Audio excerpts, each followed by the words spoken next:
Hi, this is Ken Gosnell, and this is our third episode of Business Ideas for Christian CEOs with Ken Gosnell. Today we're going to be talking about the importance of communication. And one of the things that I teach Christian CEOs and business owners is that if we're going to lead like Jesus led, we must communicate like Jesus communicated. And it's important for us to understand the power of our words. You know, Ephesians chapter 4 tells us that every word that should come out of our mouth should be for edification and encouragement to those that hear. And the leader has a great voice. Sometimes I call it a great megaphone, both in their companies and with the people within their organization. And so it's wise for us as leaders to think intentionally and intelligently about how we communicate and the messages that we're sending off. I got to interview recently Diana Peterson Moore, who has written a book about communication. And in that book, she lists a number of case studies where she looks at companies and CEOs and business owners and unpacks how they communicated and how that impacts great work or work not being done well. And in a recent CXP executive guide that I produced for CEOs, I unpacked one of her case studies, to understand just the simple power of communication where it comes in the form of delegation. And today I want to talk just a bit about that case study.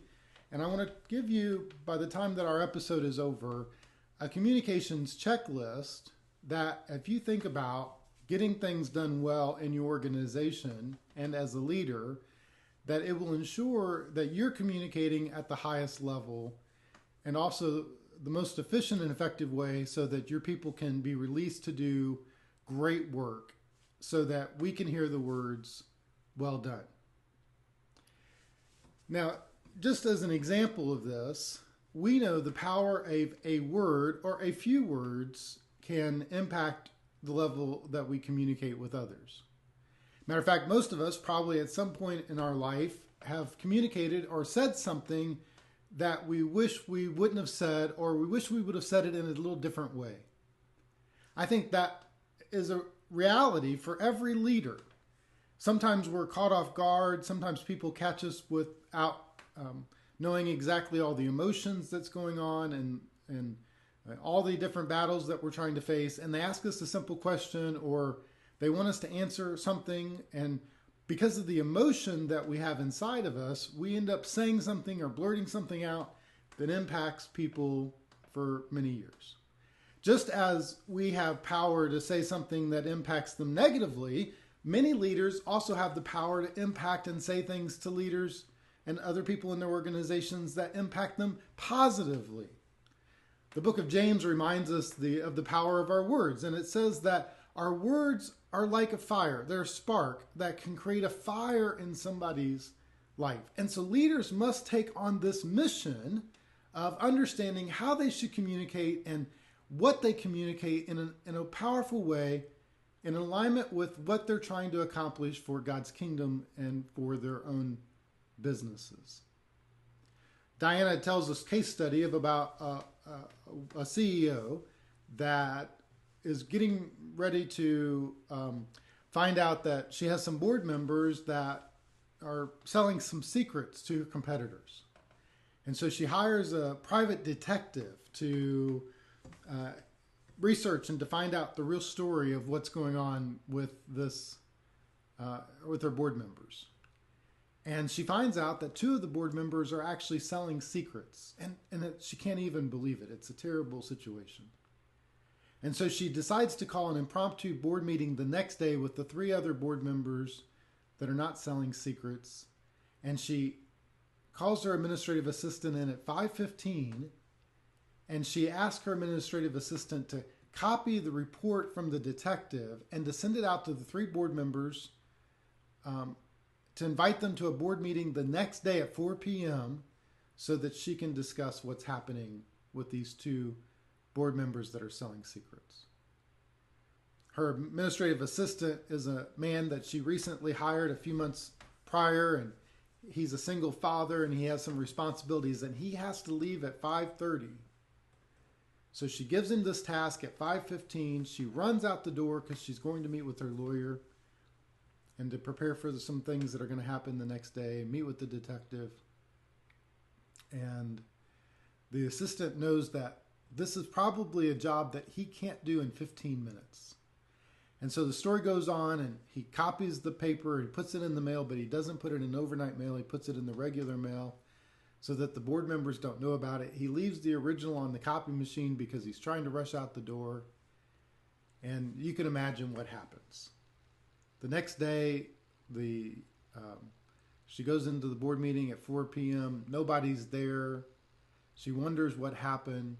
She thought she'd communicated, copy this and send this, a simple level of communication, and yet her assistant didn't understand what she was trying to communicate.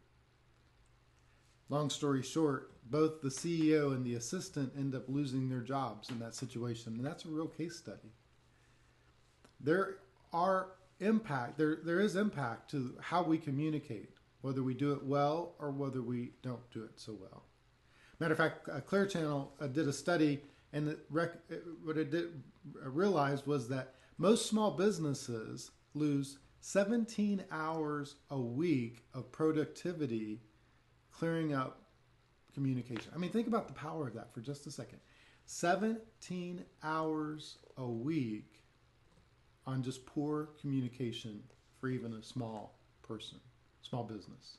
That means that one employee is only working half time because the other time during the week, only basically 20 hours a week, because the other 20 hours they're going around and fixing all the communication issues in your business. See, communication is too important to be neglected by the well-done leader, by the Christian leader.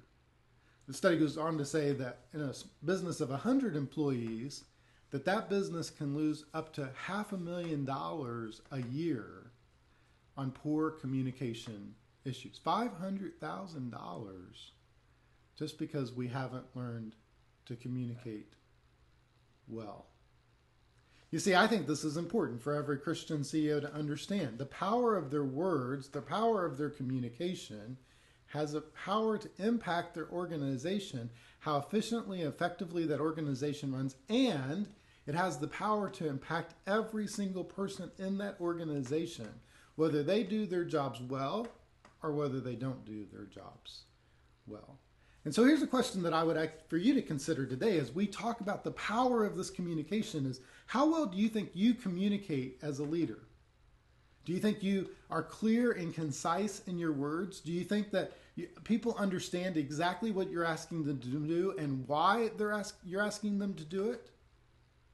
Do you think that you communicate with power and authority so that when people say that when they hear you say something, they know that it's something of significance and something of meaning? You see, here's the reality that it was a light bulb moment for me as a leader and for many Christian CEOs that I work with. In this world in which we live, and so much communication is thrown at businesses and business leaders, we've lost the power to communicate. Let me give you one example of that. I have 4 children. My oldest child is 24 years old. She's a wonderful daughter who now works for Hilton. I have a son who's 22 years old, and a wonderful son, and he works for Amazon.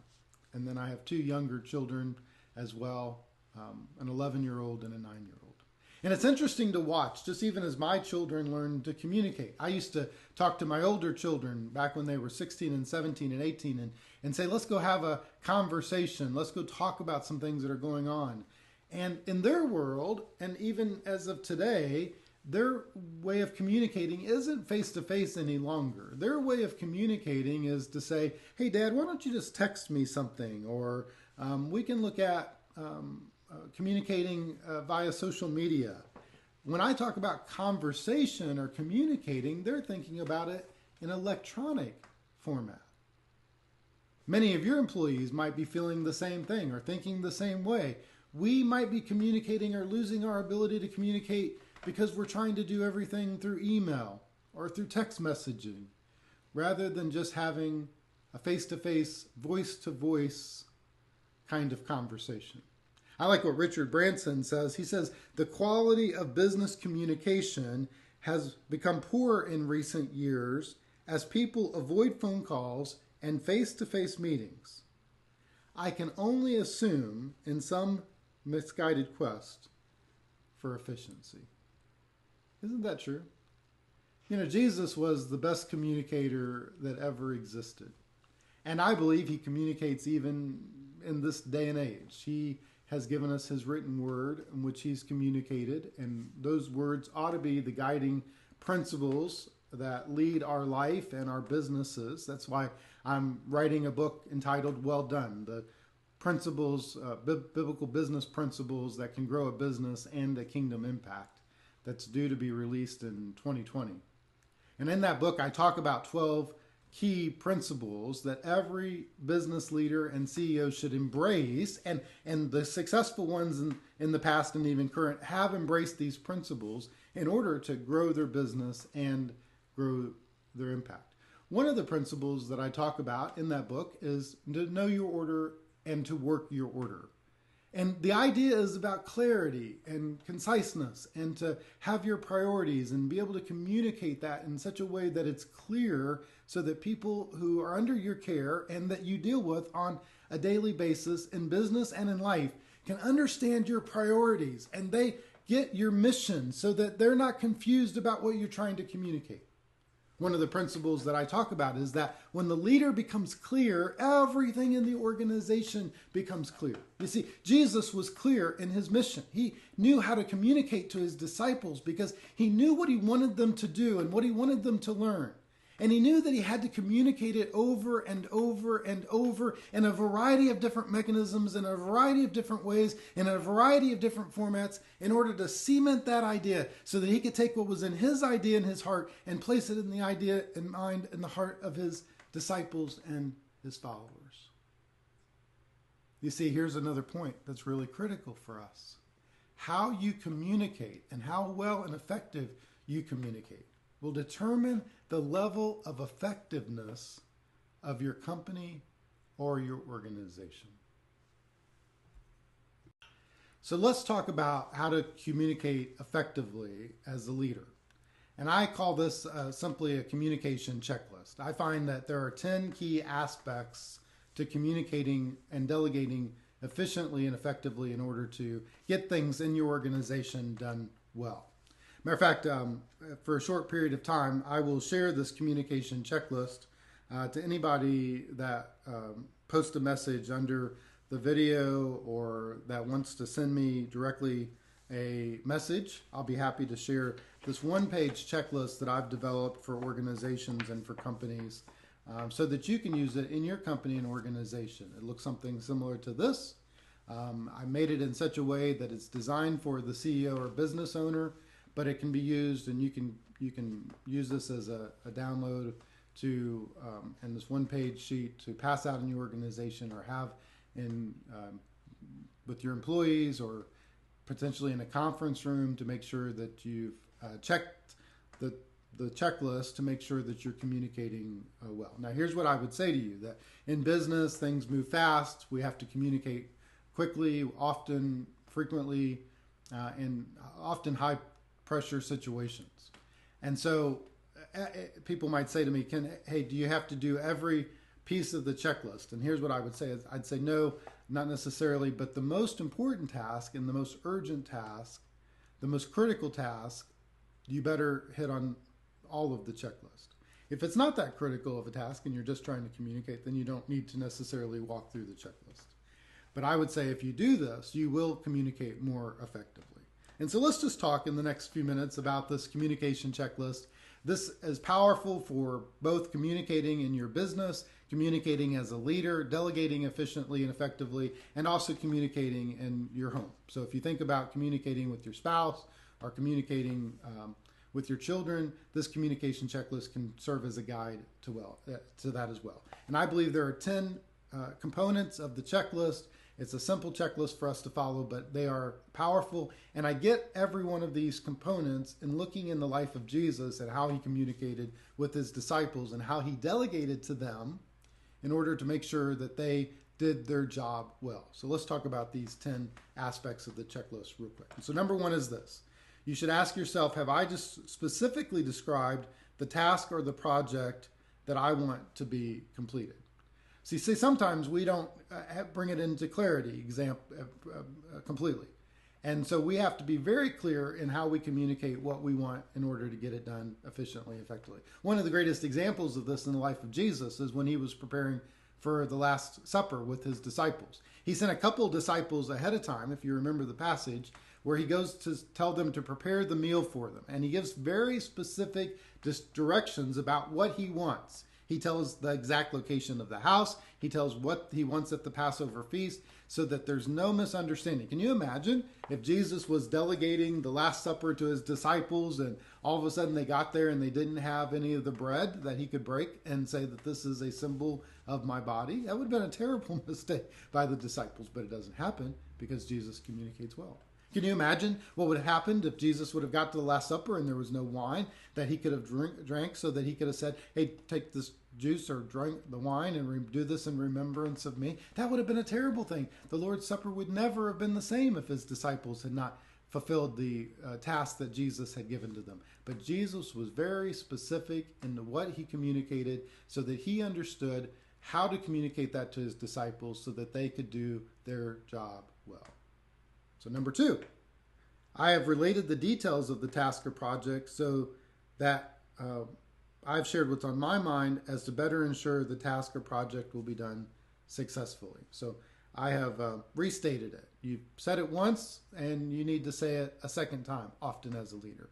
Sometimes people don't always hear the time when we say it first. They'll pick up bits and pieces of what we're trying to communicate, but they don't pick up every single thing that we're trying to communicate. So this is an important aspect. We must restate what we've said. And that takes just a matter of seconds. You don't have to say it many times. You just need to say it a second time.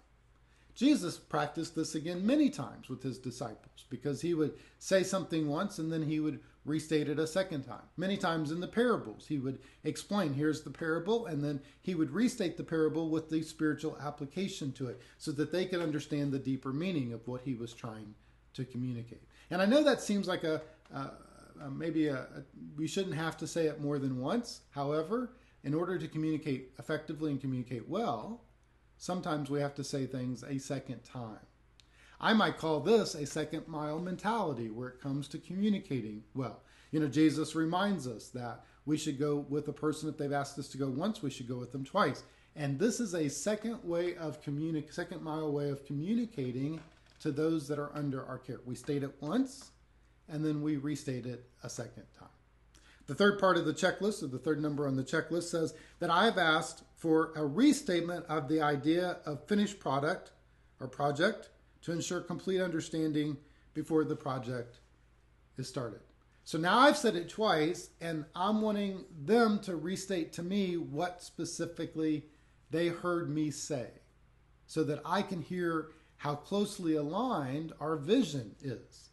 Am I stating my vision clearly? Are they restating the vision back to me so that I can agree totally with what they're saying? And one of the ways that I learned to do this, and one of the CEOs or several CEOs have asked, how do I ask for a restatement and not seem demeaning or something that offends employees? I don't think it offends people at all, especially as you communicate that you want to get things done well and you're trying to communicate clearly so that they understand what you're trying to say. I simply ask them, what did you hear me say? And that gives them the opportunity to restate to me what they were hearing me say. And it takes ownership of the fact that maybe I didn't communicate clearly what I was really trying to say. Now, I love this statement, especially with my children. I love this statement, especially with my wife. I think it's a great statement to ask, to say, here's what I'm saying. How did you hear that? What did you hear me say when I just said that statement? And it opens up a conversation because then they can tell me what they heard me say. Check number 4. Number 4 on the checklist says, I have given the person who I'm giving the task the ability to say no to the task or project. Now, here's a mistake that we often make in communicating. We think sometimes as a leader, we can just give a task or a project to somebody and that they just have to assume that task or project because we're the leader. Now, I do encourage us as leaders, we want to make sure that tasks and projects are done. We don't want people always telling us no. Obviously, we're paying them to do a job and we want them to do the job well. However, this includes the person into a conversation or into the relationship. Because ultimately, as a leader, the thing that we want more than anything else is we want the job done well. And so if I give a task to somebody and either they don't have the gifts, the talents, the abilities, or the instincts to do that job well, it's not going to be done well. If I give a task to somebody and they don't have the time to do it well because of all the other tasks and all the other things that are going on in their world, in their life, then it's going to end up becoming a failure. And not only are they not going to succeed, but I'm not going to succeed as a leader, and the organization is not going to succeed. So just like in the case study that we mentioned earlier, the Molly manager gave the task to Edward, the assistant, and Edward took the task, and he didn't have the ability to give feedback to the boss, and so he went out and he did the job poorly, and it ended up costing the company, the CEO, and the assistant. So we need to be aware of how do we communicate to our team and allow them and give them the ability to say no to us as leaders. Now, what I like to say is it's not really about no, it's really about saying yes to something else, but it's really about the ability to give them the encouragement to talk to us about here's the project that we're doing and here's what we need to do in order to get that project done well. So in the executive guide that we have this month at CEO Experience, we do have the ability, or in that we have the next level leader piece where we give them the ability to say no, and what does that look like? So checklist on the communication checklist number 5 says, I've listened to possible objections and issues to completing the task or project on time to my level of satisfaction. So people might still have might have an issue with the project that you're giving them or the task. You've listened to them, you've given them the right to object or to say here's how they'd like to change that project or task. And you've answered those objections to your satisfaction because now you want your team to go work on it. I think that's, again, an ability to communicate. We want to make sure that we're seeing the problems, we're satisfied with the level that we're giving to the problems, and we're okay then moving forward with the task or project, even with maybe some disagreement in place, but we've answered them to the level of our satisfaction as a leader. I think that's an important part of a communication checklist. Checklist number 6, I've responded to issues appropriately and brainstormed solutions to the other person's level of satisfaction. So again, now we're asking them, if we're delegating a task, we're communicating to them, we're coming to an agreement, we're trying to make sure that we're moving forward together on this particular message that we're communicating. And we're saying, do you see something different? Let's brainstorm solutions to that. And again, this can be relatively short because we're giving them the authority or the ability to tell us what they're seeing that's different than what we see. And then we're basically giving a few moments to think about solutions of how we might change the task or project that we're trying to hand off to those communicate. You know, this level of brainstorming and discussing is also important in different levels of communication. You know, when Jesus went in to talk to the Pharisees, he was able to explore. He allowed the disciples to ask questions as he taught spiritual and biblical truths to his disciples through the 3 years of ministry. Jesus wasn't just a tell leader, he was a show leader. He welcomed and invited conversation so that he could explain the breadth and depth of what he was trying to communicate in an efficient and effective way. Number 7 on the checklist says, I feel confident that the person will complete the task well. I've shared with the person why I asked them to do the project. And I think this one's really important. Letting people know the why that we've asked them to do it is really critical today. That's something that millennials are changing in the workplace, in the marketplace today. They not only want to know what the task is, they want to know how it fits into the overall scheme of what we're trying to accomplish. They want to know why we asked them to do that particular project or task. And I don't think that that's necessarily a bad aspect of communication. I think it's a really critical, important aspect. We need to understand how it fits into the overall scope to the best of our ability. And we need to tell them why we asked them specifically to do that task, because it communicates the value of who they are as an individual and what they were about as a person. Now, number 8 on the test checklist says, I have established checkpoints throughout the task or project timeline to address issues and problems in a timely manner. And here's one of the issues that often comes up for leaders is we give a task or we delegate something to someone else, and then we just kind of wait and let it sit on their shelf for weeks or months on end, and we don't come back and talk to them about here's when the follow-ups are. Here's the checkpoints to make sure that the task or project is moving along in a timely process.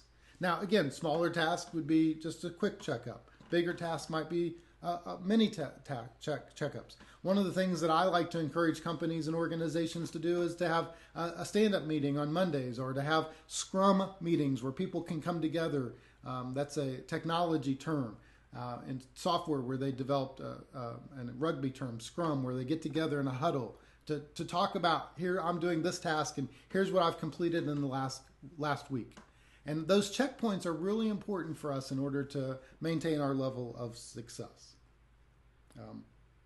So again, number 9 on the checklist is that I've explained the why behind the task or project to convey the importance of completing the project with excellence. So now I've not only explained the why I picked that person, I've explained the why the task is really critical.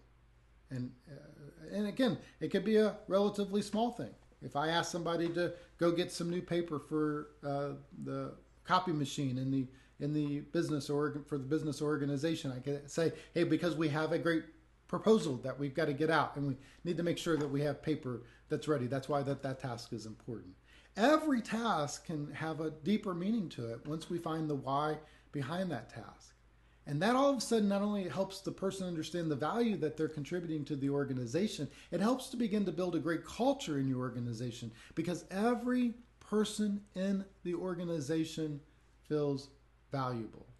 You know, I was reminded of this just a few days ago. I was talking to a large hotel chain, and I was speaking with some key members that are often doing things behind the scene, meaning that they're taking out the trash, or they're making the beds, or they're doing a lot of the work that's not so glamorous. And even though the hotel chain is beautiful and there's a lot of successful parts of it and there's a lot of beauty to it, that those jobs don't seem like they have much significance.